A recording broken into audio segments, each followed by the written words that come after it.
Missile still in the air. Over G, over G, over G, over G, over G, over G, over G, over G, over. Hello valued viewers, I hope you're all doing very well. Today's viewer request is from Real Deal. Hello Cap, I watch every video you guys make. Yay! That's the kind of viewer I love. I always have lots of fun.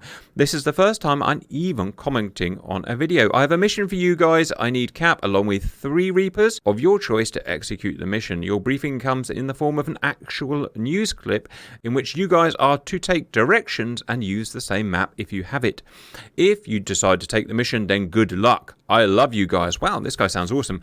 The video is a beyond military video. I've watched it several times to get all the little bits I need, and I've used it exclusively for the research for today. Guys, so I take you to early May 2025, just a few weeks ago. Now, on the 5th of May, the Houthis in Western Yemen performed a large ballistic missile strike on Israel, on Ben Gurion actually, which is here. In response, the following days, several retaliatory strikes were performed by the Israeli Air Force against various targets in Western Yemen. But what I didn't realise was that 2 days before the Houthi attack, a preemptive stealthy strike was performed by 4 Israeli F-15s, and that's what we're looking at today. So, guys, as per real life, and we're going to follow the exact route and mission that they performed in real life. We start at steer point 0, which is Hatzarim Air Base here. In real life, they took off at 0213. We're going to push everything back 4 hours just to make the light conditions a bit better for making a video. We're going to transit over 100 miles to Eilat here. So we're going to transit across Israel. Now, we're not going to do this at a comfortable or efficient altitude. We're going to do it on the deck at 200 feet. The reason is that historically and now obviously Israel is surrounded by aggressors. They needed to keep this preemptive strike secure from enemy radars so that the Houthis wouldn't be tipped off that the attack was coming. So all the way down southern Israel. Steer point 1 is at Eilat on the Red Sea coast here. We then transit even lower because it's easier for radars to pick us up over sea. Down to 50 feet, we transit along this arm of the Red Sea. At this point, we get to steer point 2 at Sharm el-Sheikh. Now, for reasons I don't understand and not clearly explained in the video, they switched over the terrain of the southern Sinai Peninsula over to the Egyptian coast. They keep at 50 feet and shadow the Egyptian coast all the way down the main body of the Red Sea. Now at this point, viewers, our map terminates. We can't actually go any lower and we don't have the Yemen area modelled, so I have to switch to a new map to model the second part of the mission. So let me get that done. So I had to find another piece of the world that has the airfields and whatever set out exactly in the right place, and I found it in the western coast of Syria. So we start here in the Mediterranean, or we will do when it loads up, and that's going to simulate the lower half of the Red Sea. We continue down to steer point 4, and all distances will be as per real life. So at this point, we've travelled 900 miles. The Red Sea is 1,100 miles long. It's a big, long mission. Now at steer point 4 here, as per the real life, we're going to perform a tactical break. Half of the mission will transit to steer point 5 to the west here, and then meet up again at steer point 6, the RV point. The other half will go to steer point 5 here to the east, and then meet up at steer point 6. Now, why do they do this? The guy in the video says in case of technical fault or in case of detection. I still don't really understand why they do it, but anyway, we're going to do it. At steer point 6, guys, we're finally going to climb to altitude 24,000 feet, and as per real life, we're going to meet an Israeli 707 refueling aircraft on top of our tanks, obviously, because we've gone 900 miles. Once refueled, we're going to carry on south towards steer point 7. Now, at this point in the real mission, Iranian-supplied Spoon Rest and P-19 early warning radars power up in Western Yemen, and they spot us. So at that point, we're going to go back down to 50 feet again to get in the radar shadow to hide ourselves.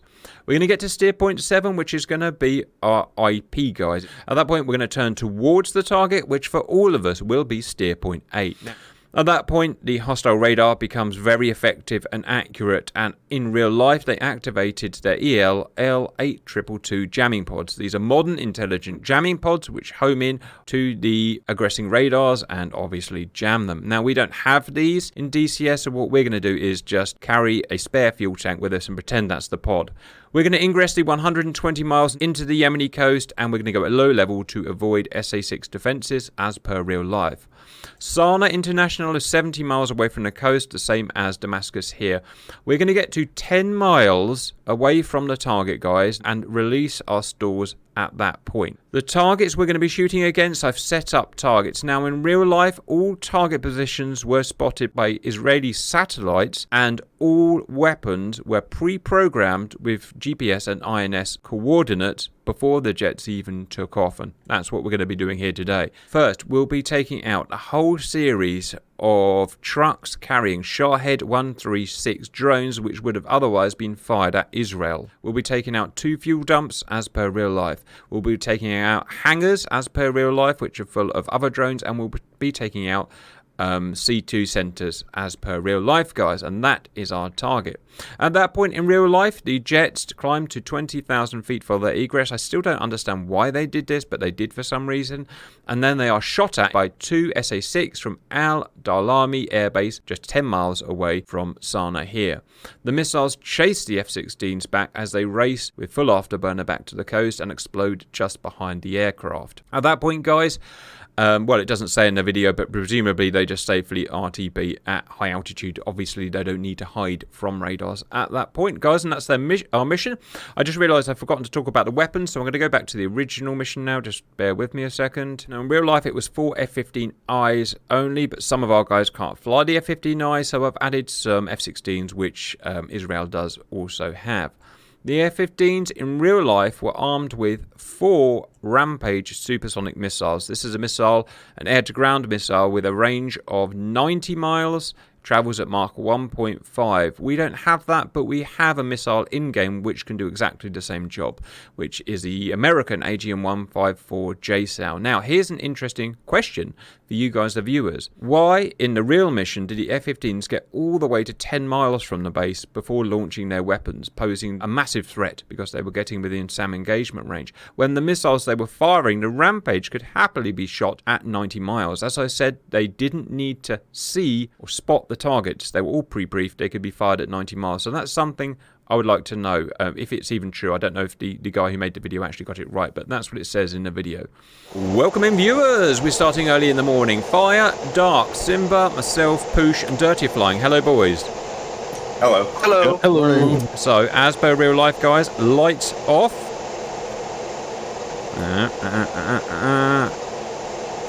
All off. As per real life, radar off, please. My ferocious aircon is freezing me, so I'm going to turn that down. And that's it. Let's go and do this historic preemptive strike. Israel have a history of doing preemptive strikes. By the way, I forgot to take my brake off and I can't actually move. Right, come on, guys. They usually turn their master arm on right away, too, because I do that. Do you do that? I do that as well, Dark, but I'm doing the full milsim. Oh, I should say as well, guys, this is really important. In real life, it was MCOM. There were no emissions allowed, so the pilots were very carefully pre-briefed. All signals between pilots had to be done with hands and kind of rocking of the wings and stuff like that. Even talking to the tanker had to be done with rocking with wings. Obviously, we're not going to not talk for 900 miles because we're, you know, be suicidally boring. But there's just something to bear in mind about the real stuff. And a lot of systems on the plane would have been turned off for this mission until they needed to be turned on. We joke about that. I'm reading about submarines a lot. Submarines can't really communicate between submarines, so they developed a system where they shouted into a loudspeaker into the water so that it would transfer through the water and they could hear it in the other submarine. Submarine warfare is weird, guys. Right, I've got a long way to go and I'm already tired, to be honest, so I'm just going to start going. I'm going to see if I can take off without afterburner because I want to save fuel, of which we start with. I feel very small. You do, don't you? 22,000 pounds. You've only got one engine though, so left or right crosswind. Stay on the center line. I can't. I'm gonna have to go full power, I think, guys, because I'm heavy and I don't want to risk going off the runway. Woohoo! All right, gear up. Sexy flyby.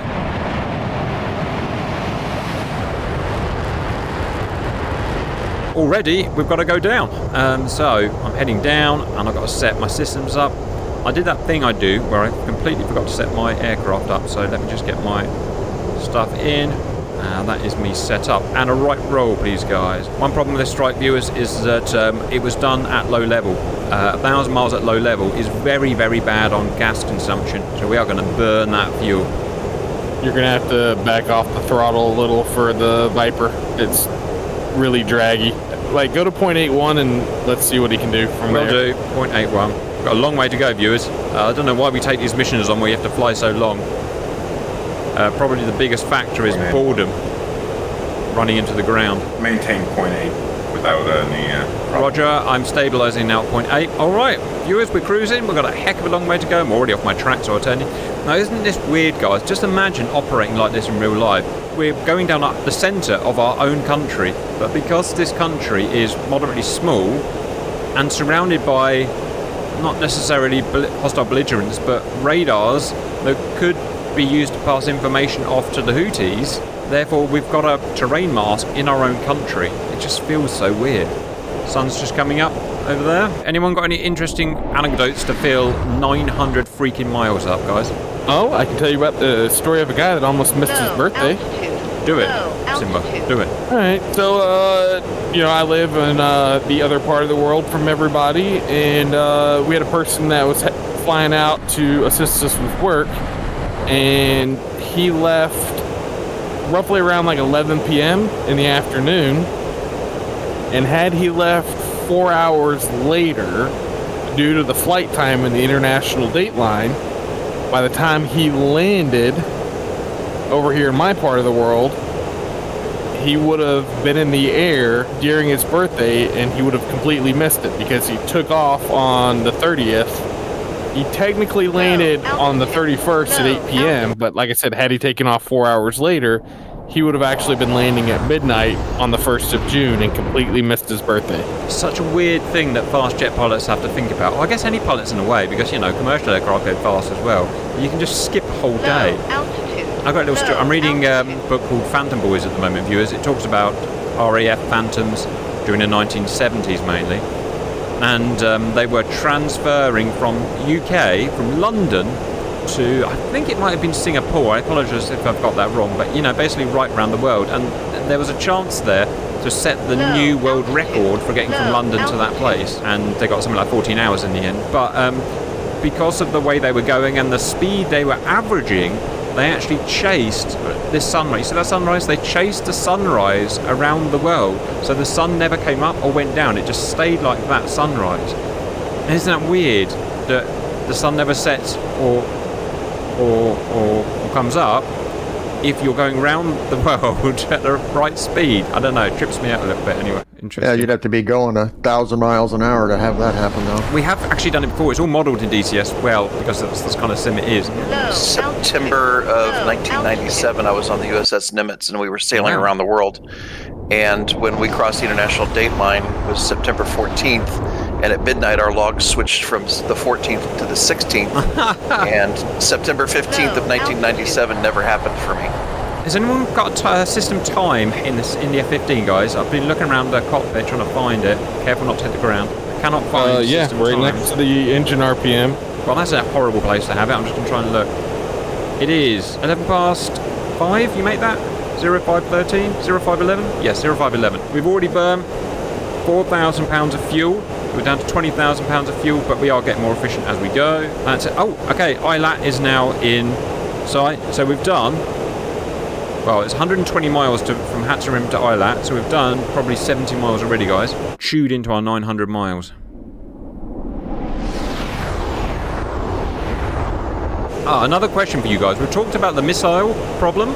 Why did they fire at 10 miles when they could have fired at 90? What the heck is all that about? Oh, I know what it might be. They have air defences, so the closer they fire, the less chance the air defences will get to shoot the missile down. That must be it, right, guys? Because it's not a hypersonic missile, that missile. It's a Mark 1.5 missile, the Rampage. I mean, in that case, I've got a follow-up question, guys. Why not just... They've got F-35Is. Why not just use F-35s for this mission? They wouldn't have had to worry about all the crazy detection problems that they had. Refueling? No, I think they can refuel. Can you confirm that, guys? Can they refuel? Sure. Yeah. I don't know why they didn't use F-35s, really. They've got plenty of range. They're very fuel efficient. Another one for you, viewers. Fighter politics. Fighter politics. Yeah, maybe they've got to get some use out of the F-15s. Can the F-35 carry that weapon? That's a good point. It can't carry it in its bay, that's for sure. But they do have it. They do have wing pilots. But yeah, you might be right. Maybe they can't carry Rampage. I don't know. I wouldn't want to put something out stealthy on it. They've got plenty. Get shot at. Maybe. Yeah, maybe. They've got plenty of different types of weapons though, so I'm surprised they couldn't carry something. To be honest, in F-35, just fly over at 40,000 feet and just bomb it with a bomb. You're not going to get shot at, are you? Maybe when you open the doors. You don't have to worry about the bloody Houthi Air Force, which consists of what? One F-5? One F-5 and 2 Cessnas? I reckon they can take that on, guys. It's a nice formation. Look at that, viewers. Islat is there, guys. That looks nice. I would love to go there. I'd love to go anywhere apart from this country, to be honest, but that looks pretty nice. I'll be your personal guide, Cap. Have you been to Islat before? No. No, well, not sure you'll be that great a guide. Oh, I'm talking about Norway if you want to come here. Oh, Norway? Well, yeah, that's another place, yeah. And it's In not the far. winter. In the winter. Oh, man. No, summer direction. It's always winter in Norway. Gotta send them down one of those ski jump ramps. Yeah, I'll take a no on that. We've done 120 miles, 100 nautical miles. We're at the Red Sea now, all modelled 1 for 1. Guys, only 800 miles to go, so don't worry about it. I'm going to be rolling right and following this finger of the Red Sea, and then I can put my autopilot on and just kick back and relax. Well, you guys have got to fly in type formation. Speaking of formations, viewers, in real life they flew in tactical formation, 2 pairs, separated by a couple of miles, and there was no close formation like this. But we are the Grim Reapers, so we'll do it our way. Right, moving to steer point 2, 80 nautical miles. Right, we have to get super low, just remembered. So let me do it first and then you form on me. Who's the trailing F-15? Some guy. I'm in the number 4 spot. It's the sensible guy. Alright, I'm going to see if I can get this autopilot down a bit lower, guys. It may work, it may not. And when I say it may not, it almost certainly will not. If you put your flight path at the horizon, you'll only ever get infinitely close to the water. You'll never actually touch the water. There you go.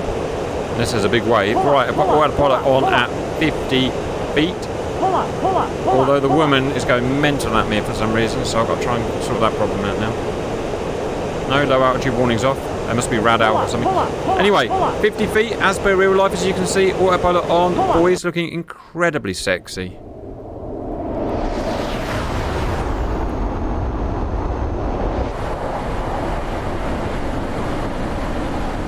Our bitching Betties are almost in sync. You notice I can't shut her up. I've turned it off, but I can't shut her up. Must be an override she has. Oh, benefit of this plane, it's got 2 seats, so if someone goes into the drink, you can just switch to someone's rear seat. I've got my autopilot on now, viewers, so we can have a quick look at the map. So we started there at Hatcher Rim, we did 100 and something miles down to there. We're now going down here, and we'll meet the Red Sea proper at Sharm el Sheikh International. Did you know, guys, that Israel owned Sinai at one point, and then they gave it back to Egypt? Who knew that? You knew that? Alright. Yeah. 6-day war, wasn't it? Cap, I think you might be able to, like, come back to idle and have Simba and I push you on both your wings. Yeah, you're pretty... I can see that from here. Yeah, I know. I always say fuel, and that's all I care about, guys. Well, that's how you should do a combat mission, viewers. Literally 50, 40 feet, 500 knots, poise, no more than 2 feet away from my wings.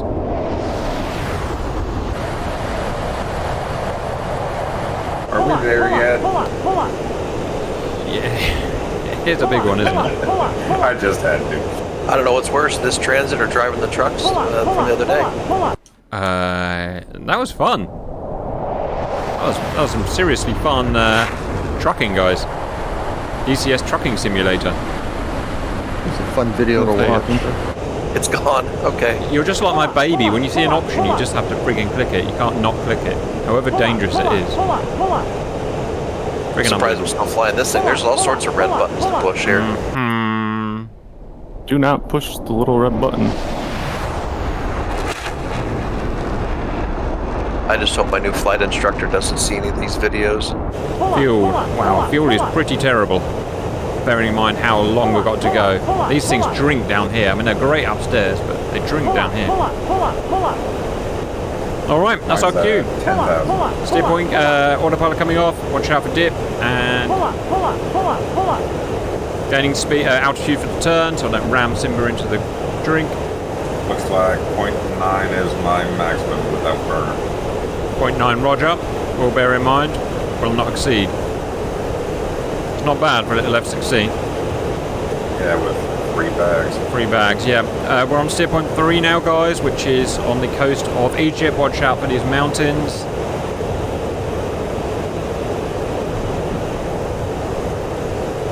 And over the top. And a right roll across this thing. Viewers, quick check on the map. We are now there. Anybody else see those balloons at 10 o'clock? 10 o'clock. Oh, yeah? Yeah, that's new. So much for being undetected. So much for being undetected. Friggin' one of the Houthi commander's daughters is on one of those, having a sightseeing ride over Sinai. Yeah, shoot them down, Cap. Yeah, we're going to have to shoot them all down. Yes, absolutely. Yes, that may give us away even more, I'm not sure. Too close for missiles, going to guns. Did you know, guys, incendiary tracer rounds, right, which most airborne guns fire, were invented during the First World War to shoot down German Zeppelins, because normal bullets just pierced them and didn't actually really do any damage. So they invented a tracer round which lit up as it went, which set fire to the hydrogen, and we kept them, everyone kept them, because they were really useful to see where your bullets are going. British technology used to be so good. Right, used to. We terminated it in about 1970s. We thought, no, doing work is actually hard, and we thought, no, we'll let someone else do it. You need some kind of proximity airburst rounds, maneuvering rounds. Maneuvering rounds, yeah, sounds expensive. How did that work out for Zumwalt Destroyer? I'm getting on a naval now.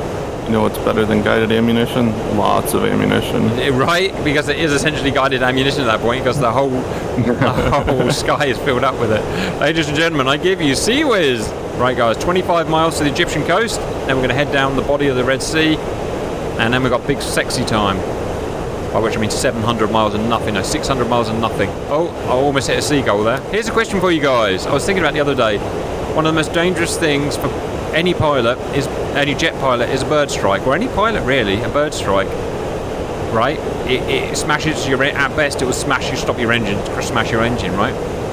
So I was thinking, is it that effing hard problem to solve? Why don't you just put a mesh grill like you do on a car in front of the friggin' engine, over the engine, so the bird doesn't hit the engine? It's hardly going to affect it, is it? all that icing up You mean like the Soviets did for their airplanes? Unknown. Yes, they did. Only for takeoff. That's for takeoff, wasn't it? And they worked, didn't they?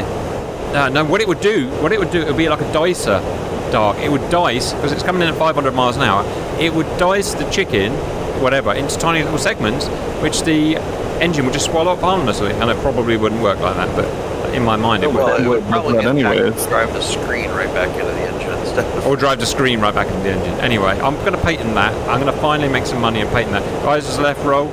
I'll give you some altitude so I don't ram Dark into the water, although I really want to. Dark, we did a mission the other day where we were allowed to explode each other, and we really all wished you were there, because you built up a lot of enemies, Dark. Asking about why they didn't use the F-35. Maybe it's the whole 2 engines flying over enemy territory That's a fair point. Altitude. That's a fair point. 2 engines over hostile terrain. You know, what you really don't want to do is ditch an F-35 and It's not even that though. Most of the journey is done over water. So if an engine fails, it's going to hit the water. So as a mission planner, you want a 2-engine plane. Very good point, guys. It obviously helps, guys. Right, we're on our big leg now. Let me show you where we are, viewers. We're going down here, down the coast of Egypt. I'll probably cut the video at this point just because this is going to be just us talking about our lives for 2 hours, which no one wants to hear. Welcome back, viewers. We are a long way down. In fact, what's the time now? Hang on, sorry, all of a sudden after nothing, everything's happening. Right, we've got to steer point 4. We're now going to separate ourselves. Let me just show you where we are. We're here. I'm going to go to steer point 5. The other guys are going to go to steer point 5, but it's going to do the other direction to do this weird separation thing that's going on. Altitude. You can see it on my TSD down there, viewers. Time is 20 to 7. 20 to 7. Checking on the map. All looking good. I just realised on our ingress we're going to be going straight into the sun, guys. It's going to be an absolute nightmare. Does anyone know if we have a sun shield for the HUD on this plane? Shift in. No. Our tactical split is working perfectly. Poosh!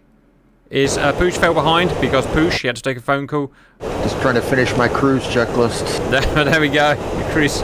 Love a good cruise checklist, guys. You'll be happy to know, finally, we're almost to steer point 6, which is our RV point. Let me check on the map to make sure it's working. Yes, we're all RVing beautifully. Once we're together again, we're going to go and get some fuel. F-15s, where are you? Oh, we got ahead of you, look. Either I was going too fast, which I wasn't, or you guys were too slow. Or, actually, it's probably because me and Simba cut the corner because I'm lazy. That's what happened there, guys. Yeah, you cut your corner when I still had like 10 miles left to go. I always cut my corner, guys. That's what I do. I'm a corner cutter. Whoever wants to refuel first, feel free to make contact if you can at this distance. Otherwise, I'll see you at tanker. 24,000 feet. At this point, we're not trying to be stealthy. You might want to punch steer point 7 in. Oh, he's already done it for me. So you're up to 24.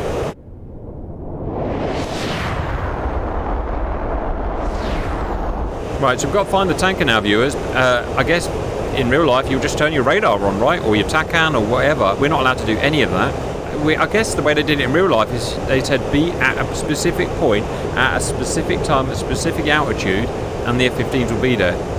And if they're running behind, then that's it. The mission's scrubbed, right? I see him right there, look. Every second of delay counts. Here we come. Right, time is 10 to 7. 10 to 7. All right, Simba, do you want to go first? Affirm. Feel free to buzz by. All right, guys, please get on the left of the tanker. We'll get on the right when refueled.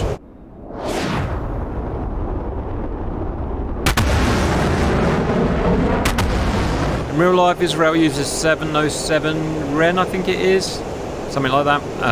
We're using a 135 here. What's mine? Mine is 7,000, yeah. Definitely couldn't have done this without a tanker, even in the mighty F-15, guys. It's a pressurised system, viewers, highly pressurised system. It pumps 6,000 pounds per minute. It's a really impressive refuelling system. Nice entry, Simba. Giggity.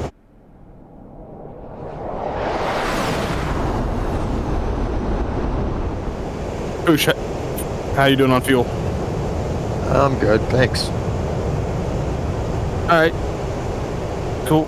Alright, last man done. Well done, guys. 10 times longer than it should have done, but we've done it. Alright, guys, everyone, please punch in steer point 7 if you haven't already, and we're going to take a left pull. At this point, we're going to head down as well.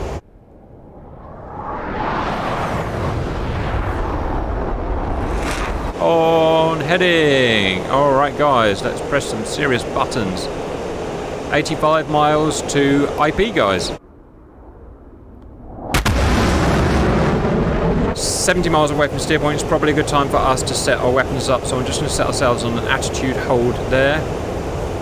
Just let it settle. Alright, guys, master arms on, please. Air to ground, master mode on. Everyone on your right MFD, because I know it's a while since we did this. Main menu, Arm T, armament. Select all 4 missiles at the top and program them with direct, step, nose, tail. Any problems so far, guys? Menu until you get to smart weapons on the right. Change the weapon mem to CC mem. First target point will already be selected, known as set 1.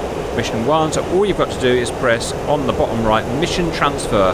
That will transfer mission 1 to weapon 1. We're then going to change which station we're looking at by station on the left. Keep your eyes out of the cockpit as well to make sure your altitude doesn't decrease too much. So change station, and then you're going to do next mission, which will change it to 1.2, and then you're going to mission transfer on the bottom right, and that will send mission 2 to your next thing. We're going to repeat the process. So next station, hostile electronic warfare assets are now seeing us. Unfortunately, we've been seen by hostile radar, so possibly a P-19. I'm going to go low and get back on mission. Fast guy, when you're safe, just come off the throttle and let us pass you. Alright, mark 0.9, getting back on task. Guy who fell back, you can now speed up. Boys, just reforming again. Well, it's been a long old mission, viewers. Time is 20 to 8 in the morning. I can't even remember when we took off, but it's been a lot of hours. Guys, just to shave a bit of mission time off, I'm going to be a little bit naughty and cut this corner. Follow me if you can. Question, Cap. 120 nautical miles to target. Update the map, viewers. We're there. Now, at this point in real life, according to the video, they turned on their electronic warfare jammers, which we don't have. Look, I'm pressing them on, viewers. Beep. There we go. 100 miles to target, guys. We're all going to get very real and fast now. 80 nautical miles to target. We are 20 nautical miles from the coast. As soon as we get over that coast, things are going to get real. We're going to start entering an IADS net. So we will be going danger low again, so we'll have to wake up, drink some coffee. How's the F-16 keeping up? Doing fine, Cap. Kudos for keeping up with a bunch of thoroughbred F-15s. Now's the point where we hope I set up the bomb targets right in the mission editor. That'll be very embarrassing for us, guys. Well, if it's like when Cap has a Wizzo, the Wizzo's the ones that has to fly. Cap just gets to sit there and take pictures. A Wizzo is nothing more than a guy that should be doing all the work, and that's the end of it, guys. In Britain, the rear seat of the Phantom was called a navigator if you were in the Royal Air Force. If you were in the Royal Navy, which we also had Phantoms, the rear seater was called an observer. Isn't that a bit demeaning? Even though you've got to do all the radar and all that stuff, you're just called an observer. I find that a bit demeaning, guys. I was going to say, in the Navy, the observer could actually be the aircraft commander. Oh, there you go. Or the mission commander even, so... Steer point 8 is the target out of interest, and it is 55 miles away. And we are now in an IAD SAM net, guys. So get ready for boom. But man, that's a pretty little mountain. Look at that. Finally, it's getting exciting, viewers. Finally. And that must be what it's like for real combat pilots. Hours and hours and hours of pure boredom. 5 minutes of terror. And then hours and hours and hours of more boredom, assuming you're not dead. You just want to do intercepts, is what you're saying. Yeah, intercept. QRA intercepts at 50 miles. Yeah, that seems to be fine, actually, guys. Non-dangerous ones. No one's fallen asleep yet. Poosh nearly fell asleep. He's a little older than us, so he has to have his naps, but the rest of us have not fallen asleep yet, viewers. That's why he does his checklist. That's why he does his checklist. There we go. Okay, this is danger. Coming over here, this looks like danger. Diving down. Just as I say it, an SA-6 lights us up. Alright, it's not fired. He's over there somewhere. Leave us alone, please. Whoever decided to barrel roll scared the crap out of me. Some guy. 2.5 minutes to release. There we go, viewers. Just like real life. 40 miles to target. 30 miles to release. Ah, shit, we've been fired on left. Diving under LOS. Pull up. And broken. Apparently not. Shit. Pull up. And broken. Oof. Anyone here? 2 minutes to release. 30 miles to target. 23 miles to release. Time, just for interest, is 12 minutes to 8. 12 minutes to 8. Fuel is 17,000. Target 30 miles. Release point 20 miles. Visual on target. Pull up. SA6 12 o'clock. SA6 11 o'clock. SA6 2 o'clock. 1 minute to release. 15 miles to release. Spike SA6. Pull up. Get in the shadow. F-16 are moving up to military power. Feel free to use your afterburner. Copy. Guys, once you've dropped your ordnance, everyone countermeasure for safety. Air caps at military power. In range, do not fire. In range, do not fire. We are 17 miles from target, releasing in 7 miles. Illuminated by SA-6. It's a nice house. Just past a cartel house. There we go. 5 miles till drop. 5 miles till drop, guys. Get ready for maximum sexiness. Come on, don't shoot us, don't shoot us, don't shoot us, don't shoot us, don't shoot us. 3 miles till drop. Target very much visual. 2 miles to drop. 1 mile to drop. No missiles in the air. Dropping in. 3, 2, 1. Mark. Missiles in the air, missiles in the air. Evade, evade, evade. Shit, they're on me. No! Pull! Overtake. Pull up. You know Fire's about done. Oh, we lost a man. We lost a man. Missile still in the air.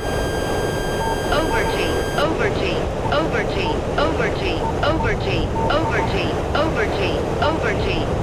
Yeah, I get it. Overtake. How you doing, guys? Still alive. Still alive. Boosh, are you dead? Nope. Still missiles in the air. Keep going. There's still missiles chasing. Or just vapor, just smoke trails. Just trying to get behind this damn mountain. Overtake.